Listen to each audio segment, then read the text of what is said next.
afectación a nivel glomerular por el dengue, puede pasar, o hay una dificultad en la reabsorción de líquidos. En esos pacientes que están haciendo falla renal, o a causa de dengue, puede haber una sobrecarga también de volumen.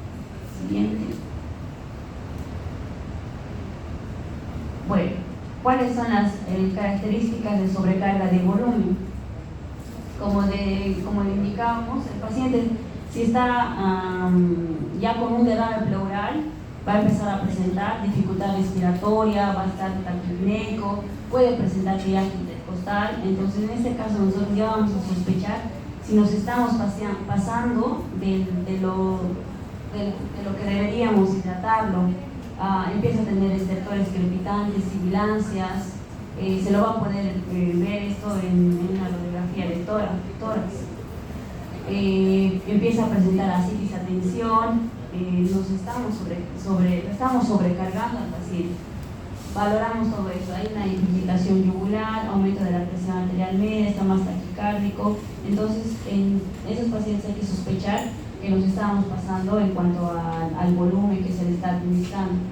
Hay otras características clínicas que pueden aparecer tardíamente, como es el edema pulmonar agudo y choque irreversible. Ya le estamos causando una insuficiencia cardíaca al paciente o sobrecarga de volumen también. Bueno, esos son los estudios que se hacen para diagnosticar esta sobrecarga, ¿no? Una radiografía de tórax para ver si es que hay un derrame pleural, electrocardiograma, gases arteriales, si está con acidosis metabólica, ecocardiograma, para ver también, ¿no?, datos de insuficiencia cardíaca o derrame pericárdico y enzimas cardíacas. Se pueden hacer todos estos estudios. Bueno, el tratamiento de la sobrecarga de volumen va a depender mucho del estadio que se encuentra el paciente. Si el paciente está hemodinámicamente estable y todavía sigue ya está con una fase crítica recuperada, se le administra oxígeno, se pueden valorar y suspender los líquidos intravenosos, seguimos vigilando los signos vitales, diuresis, y se le puede administrar furosemida para controlar la sobrecarga, controlar los electrolitos, la hipopotasemia. Esas medidas se toman en caso de que el paciente esté en una fase crítica recuperada. En un paciente que todavía sigue en una fase crítica, bueno, se le puede administrar oxígeno, reducir líquidos intravenosos, vigilar todavía los signos vitales, la frecuencia de la diuresis, y se debe evitar el uso de diuréticos. Siguiente. Hace aquí una preguntita. Sé que es largo el tema, pero que se les quede lo más importante, porque falta todavía. ¿Alguna pregunta? Bueno. ¿Cómo podemos nosotros prevenir el sobrecargar de volumen a un paciente? Porque es muy importante ver si nosotros estamos sobrecargando al paciente, porque puede ser que nosotros causemos que este paciente se deteriore más por la sobrecarga, ¿no? Estamos queriendo mejorarlo en vez de sobrecargarlo. Entonces se deben tomar en cuenta estos criterios para poder prevenir.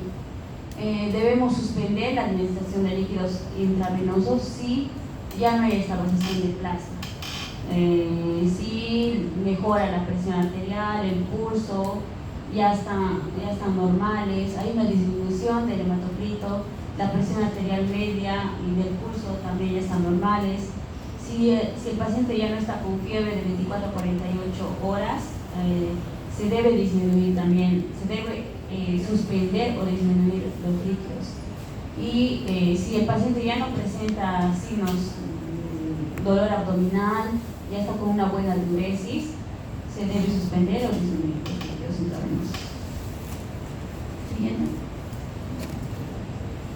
En caso de otras complicaciones como la trombocitopenia, no es necesario, si nosotros vemos a un paciente con trombocitopenia, no es necesario tomarlo como un factor de sangrado, o sea, no es la principal causa de sangrado en un paciente. Muchas veces, incluso en la práctica, hemos visto que por la trombocitopenia decimos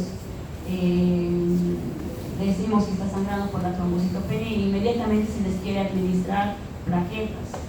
No es el caso. No es la primera causa y no es la principal causa de sangrado. Y tampoco la causa para transfundir plaquetas.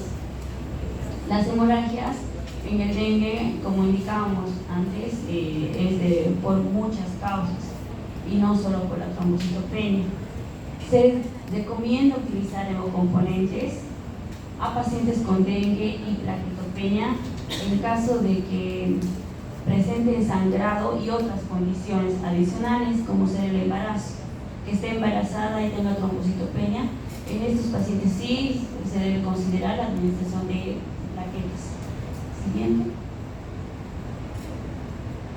Aquí tenemos las indicaciones para la transfusión de plaquetas. Se deben considerar lo siguiente para la transfusión: que tenga un sangrado persistente, que no se pueda controlar después del estado de shock, después de hacer la carga de los bolos, siga teniendo sangrado, pero que ya los factores de coagulación inclusive ya estén corregidos y trombocitopenia. En estos casos se debe valorar el poder administrar plaquetas. O un paciente que esté en cesárea o en otra cirugía de urgencia con riesgo de sangrado y las plaquetas se encuentren más de 50.000, menos de 50.000, deben encontrarse más de 50.000 para ingresar a cirugía. En esos pacientes se les puede transfundir plaquetas. También pacientes que tengan cirugía ocular o de neurocirugía, o sea, estén ingresando a una intervención quirúrgica neurológica. En esos pacientes se recomienda que las plaquetas estén más de 100.000. Si tiene menos, bueno, también se debe valorar o administrar plaquetas. Siguiente, por favor. Y si el paciente tiene una trombocitopenia marcada, se debe cuidar mucho al paciente. El paciente debe estar en el reposo estricto, porque al mínimo golpe el paciente ya va a presentar un hematoma y riesgo de mayor sangrado. No se deben administrar inyecciones intramusculares, como ya indicábamos antes porque la trombocitopenia en el dengue es transitoria. No va a ir, si nosotros administramos un volumen adecuado de líquidos, las plaquetas van a ir mejorando. Automáticamente van a ir mejorando. No se deben administrar corticoides, como indicábamos antes, o otra medicación. Siguiente.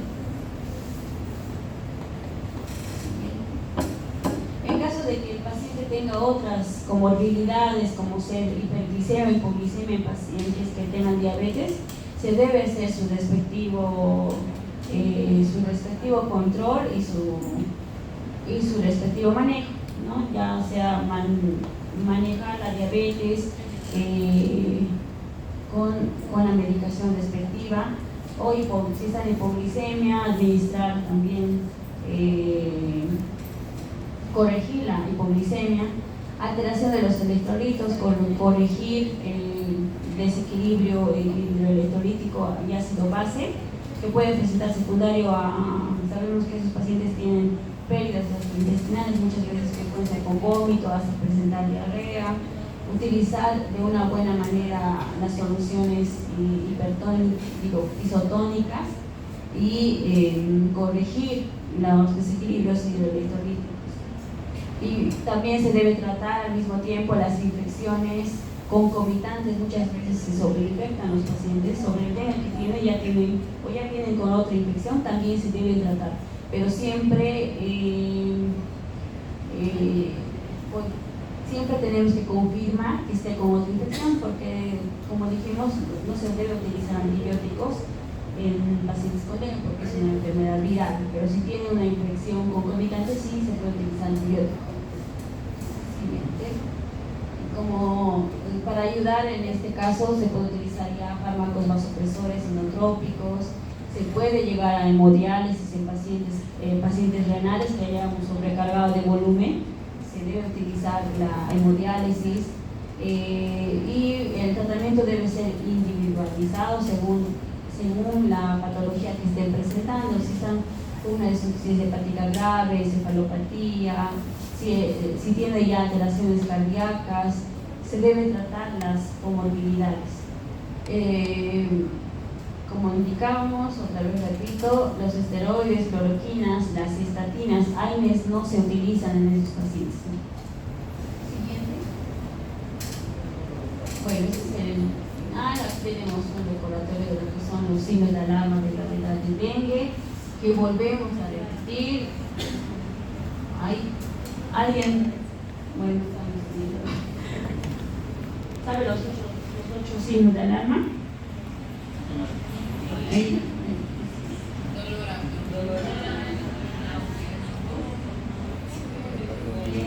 ¿Qué más?